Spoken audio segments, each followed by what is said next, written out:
गोंदिया शहर में कल से Maharashtra sales and medical representative association यानी MSMRA का 62वां 3 दिवसीय राज्य अधिवेशन आयोजित होने जा रहा है। यह अधिवेशन 6, 7 और 8 मार्च को गोंदिया शहर के गुजर क्षत्रिय समाज भवन में संपन्न होगा। इस अधिवेशन में राज्य भर से 450 से अधिक मेडिकल रिप्रेजेंटेटिव प्रतिनिधि शामिल होने वाले हैं। इसकी जानकारी संगठन के राज्य अध्यक्ष नरेंद्र सिंह ने पत्रकार परिषद में दी। 3 दिनों तक चलने वाले इस अधिवेशन में मेडिकल रिप्रेजेंटेटिव से जुड़े कई महत्वपूर्ण मुद्दों पर चर्चा की जाएगी, जिसमें दवाइयों की बिक्री के दौरान आने वाली समस्याएं, कामगारों के अधिकार, सामाजिक न्याय, मेडिकल रिप्रेजेंटेटिव की सेवा शर्तें, काम के घंटे, छुट्टियां, भत्ते और नौकरी की सुरक्षा से जुड़े कानून जैसे विषय शामिल रहेंगे।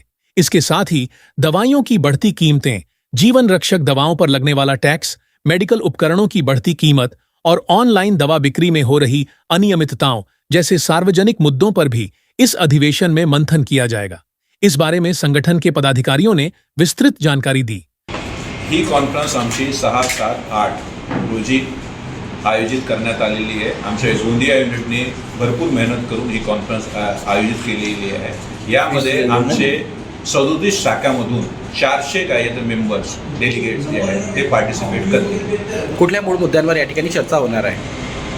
मूलभूत जे आमचे अधिकार आहे, एक आम्हाला जे सेल्स प्रमोशन एम्प्लॉईज ॲक्ट लागू आहे त्याचं संरक्षण करायचं आहे आणि 4 लेबर कोड जे गव्हर्नमेंटनी आणलेलं आहे, सेंट्रल गव्हर्नमेंटनी, त्यामध्ये जे त्रुटी आहे त्याला करेक्ट करायला पाहिजे, त्याला परत घ्यायला पाहिजे। आमचं सेल्स प्रमोशन एम्प्लॉईज ॲक्ट त्यांनी प्रोटेक्ट करायला पाहिजे, हे आमची सेंट्रल गव्हर्नमेंटची डिमांड आहे, त्याच्यावर चर्चा होणार आहे। दुसरी आमची काही डिमांड आहे की हे ज्या इंडस्ट्रीमध्ये आम्ही काम करतो त्यामध्ये मेडिकल रिप्रेझेंटेटिव्ह भरपूर सेल्स प्रेशर आहे आणि सेल्स काय आहे त्याची जबाबदारी फक्त मेडिकल रिप्रेझेंटेटिव्हवर टाकण्यात येते।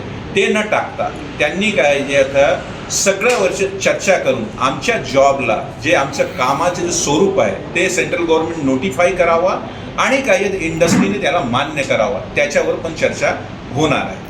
औषधांचे दर काही कमी करावे यावर देखील आपण मगाशी बोलले। या औषधांचे दर जे आहे ते त्यांनी कमी करावं, जसं आमची काय जे 0 GST औषधांवर व्हायला पाहिजे, एक ती डिमांड होती। ह्या सेंट्रल गव्हर्नमेंटने आमच्या मागण्याप्रमाणे त्याला थोडा कमी केला, काही औषधावर 0 GST केलं, काही औषधावर 5% लावला। पण आमचं म्हणणं आहे की त्याला रिवर्ट करून जे MRP वर GST लावता आहे ते न लावता त्यांनी मॅन्युफॅक्चरिंग कॉस्टवर लावावं, तर ह्या जी भारतीय जनता आहे त्यांना थोडा रिलीफ भेटेल आणि क्वालिटी औषधावर पण काय तर गव्हर्नमेंटनी भर घालावा आणि जे कायदे आहेत त्याला कडक करावा। साधारणतः किती लोक या ठिकाणी जोडणार आहेत तुमच्या कॉन्फरन्सला आणि कुठून कुठून येणार आहेत? आमचे काय जे तर 37 जिल्ह्यामधून आमचे शाखा आहेत, त्यामधून 400 डेलिगेट्स या कॉन्फरन्समध्ये सहभागी होणार आहे आणि त्यामध्ये आमचे जे जनरल सेक्रेटरी आहे, महासचिव ह्या राज्याचे, ते आपला अहवाल मांडतील। मागची जी आमची एक 61वी कॉन्फरन्स सांगलीला झाली होती, 2 वर्षामध्ये आम्ही कुठपर्यंत गेलो आणि आमच्या मागण्या कुठपर्यंत पूर्ण झाल्या। जसं तुम्हाला सांगितलं की आमची एक मागणी 0 GST ही पूर्ण झालेली आहे, पण ती पार्शली पूर्ण झालेली आहे। आता आमची डिमांड आहे की क्वालिटी मेडिसिन अफोर्डेबल प्राईसवर भेटायला पाहिजे, त्याच्यावर पण काय जे तर आम्ही एक काय जे तर रेझोल्युशन घेऊ आणि त्याला काय जे पूर्ण देशामध्ये त्याला प्रचारित करू। उद्याच्या कॉन्फरन्समध्ये शेतकऱ्यांचे देखील काही मुद्द्यांवर चर्चा होणार आहे। नेमकं काय विषय असणार आहे, कारण की तुम्ही MR आहात आणि शेतकऱ्यांचे देखील काही हिताचे मुद्दे ठेवणार आहात त्याच्यात?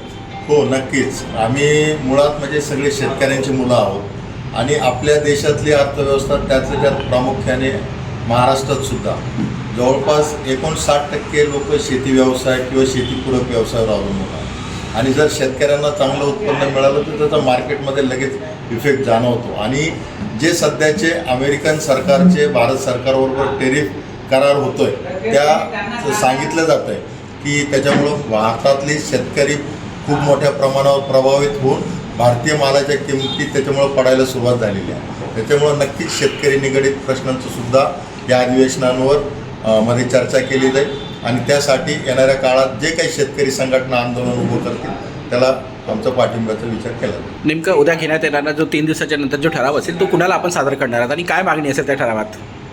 प्रामुख्याने या गोष्टी जे ठराव आहेत त्यातला प्रमुख पहिला ठराव म्हणजे की केंद्र सरकारने 4 श्रमसंहिता रद्द केल्या पाहिजे। दुसरा म्हणजे राज्य सरकारकडे हा ठराव आहे की या राज्यामध्ये जे औषधी व्यवस्थापन आहे ते जे सेल्सच्या नावाखाली वैद्यकीय प्रतिनिधी छळवणूक करतात आणि डिजिटलायझेशनच्या नावाखाली जे गोपनीयतेचा भंग करतात, तर त्याच्यावर राज्य सरकारने कारवाई करून ते औषधी व्यवस्थापनाला बंद पाडायला सांगितलं पाहिजे. तिसरी गोष्ट म्हणजे की जे शेतकऱ्यांचे प्रश्न आहेत त्या संदर्भात सुद्धा आम्ही केंद्र सरकारला करणार आहोत. आणि ज्या प्रकारे आपल्या देशामध्ये धर्मांधता जातीयतेच्या नावाखाली जो भेदभाव केला जातो किंवा त्याला जे प्रचार केला जातो की ज्याच्यामुळे सर्वसामान्य जनतामध्ये कामगार वर्गामध्ये फूट पाडली जाते, भेदभाव निर्माण केला जातो, दिशाभूल केली जाते, ते सुद्धा त्याला सुद्धा बढ़ावा मिळाला नाही. वहीं इस 3 दिवसीय अधिवेशन में राज्य के कामगारों, किसानों और आम नागरिकों से जुड़ी समस्याओं पर भी चर्चा की जाएगी. अधिवेशन की शुरुआत शुक्रवार सुबह गोंदिया शहर में मेडिकल रिप्रेजेंटेटिव की रैली के साथ होगी. संगठन की ओर से गोंदिया जिले के अधिक से अधिक एमआर साथियों से इस अधिवेशन में शामिल होने की अपील भी की गई है.